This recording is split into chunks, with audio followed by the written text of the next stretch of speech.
I have a 4K camera here, but I'm not impressed with the audio or video and the lack of settings in both. We're going to do with it what we can right now. I'm sure I'll dial this camera in. And as you can see, we're in my messy shop. And anybody else would clean this up before they started making videos with it, but I'm just kind of passing through and dropping a couple bombs and trying to update you guys on stuff because people have been emailing me and texting me asking if everything's okay because I haven't been publishing a lot of videos lately. And I have one video published for the month of July, and it is now July 23rd. It looks like the camera lens is fogging up because there's no AC in this shop, and the humidity is just unbelievable out there. And maybe that's just the excuse I'm giving for now. It's going to take a while to get used to this. This is a whole different world in digital technology. I've been working 14 hours a day, and at the same time I'm going through a lot of changes. And my plan was to get all my back videos published and current. I have videos going back to April, and there's a lot of things I want to say in there.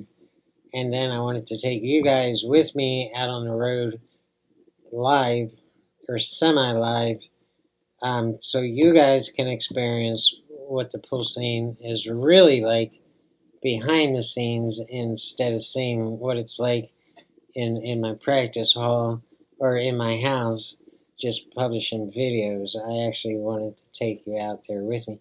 That has complications within itself.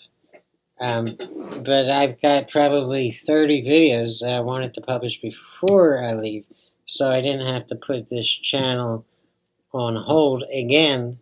It's been on hold for a couple of weeks now. And then just when I get back off the road, then just publish all the videos.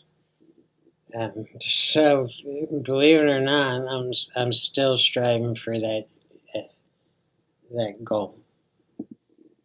I just wanted to update you guys on what's going on now, what's going to be going on in the future with this channel and with the whole genre of making pool videos and every other kind of video. And AI is changing a lot of things. And this is kind of beside the point, but Shirley's leaving Tennessee and going back to Florida to be closer with her grandson and his family and all her old friends. So Shirley, I know a lot of guys kind of fell in love with Shirley and saw her as the ultimate pool chick. And you're right, she's very, very supportive, and I love everything about everything she's done for me since the day I met her. And it's sad, but I'm not the kind of guy that looks back. I'm always looking forward, and I wish her the very best of everything, and that's probably her right now. And speaking of changes, the place where you've seen most of my videos, where I practice at 7 Farms, you know the place. They got 3 new diamond pool tables, 8-foot diamond pool tables, a couple days ago.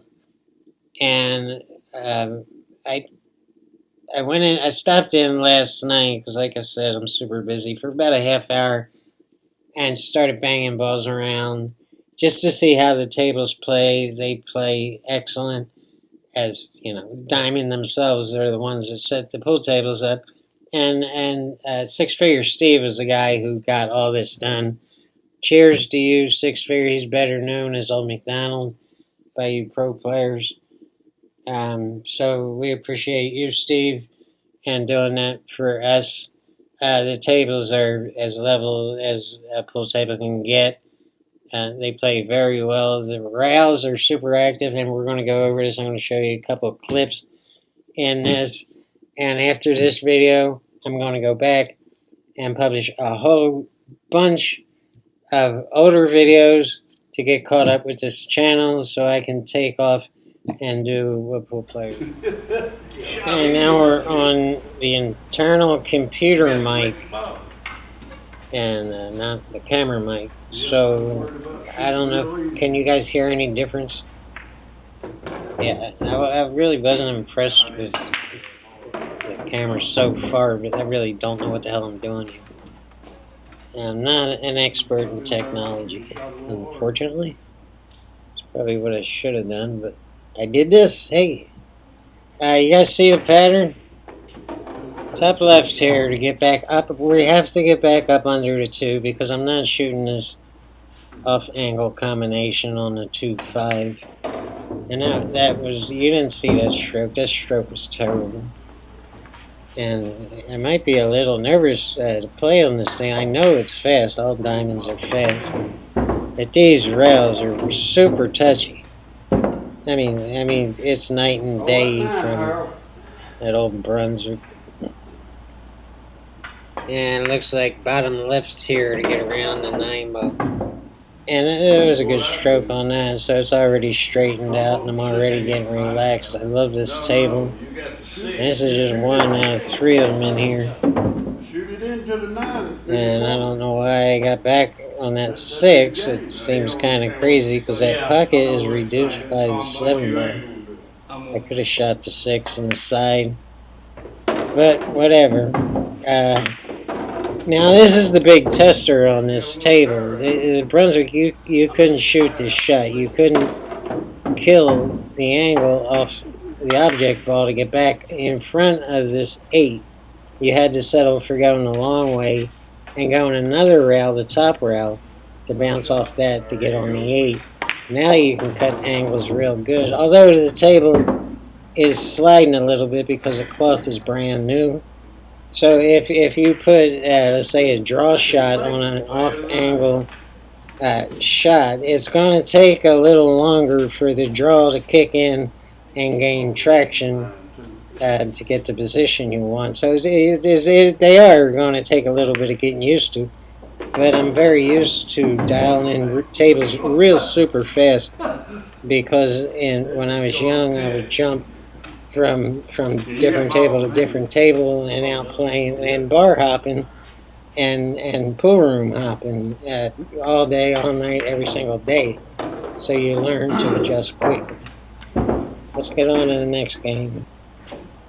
And like I said, I was only here for a quick half hour just to stop in and see what's going on with the new tables. And like I said, I love them. Always center ball on the break, and we're doing this pretty much without me reviewing this rack here. We're just kind of winging it, and there's a break. It's a good break. Yeah, and everything did what I expected. I wish the 1 ball was straighter in so I could get back right on the 3 ball. Apparently the 2 ball went on the break. And yeah, I'm looking to hit the rail right where I pointed to. And like I said, they slide a little bit before they gain traction. And yeah, that slid. That's basically what happened. Is it slid like it was on ice. And so that part is not dialed in yet. But I'll get it. I probably had to ease up on my stroke for that to work. You don't have to hit balls hard on this table. And I'm still shooting a little. On the Brunswick, we pretty much had to slam balls hard. Because if you shot the soft roll down all the way down the table, it was so unlevel that it would just go off course. And you could miss the pocket by 5 inches. So to compensate for that, you hit balls hard. That was pretty sweet. A little bit dangerous there, but I got there. Should have kept up under the 7 ball. And there's one that gained traction real quick, and I took a chance of scratching there. So I'm just stunning this back and over, and I got a little wonky on the 8. And I'm kind of trying to signal that fact to you. It's going to be hard to get on the 9, if not impossible, so I'm just going to take what I can get. and just shoot a little bit of a difficult shot on the 9 ball. And hey, I'm not on the rail, so I'm happy. Center ball here, guys. I can't stress this enough. Some half-ass YouTubers are teaching you to spin these in, and don't do it. Don't do it. You're in for a lifetime of trouble if you get in that habit. Center ball.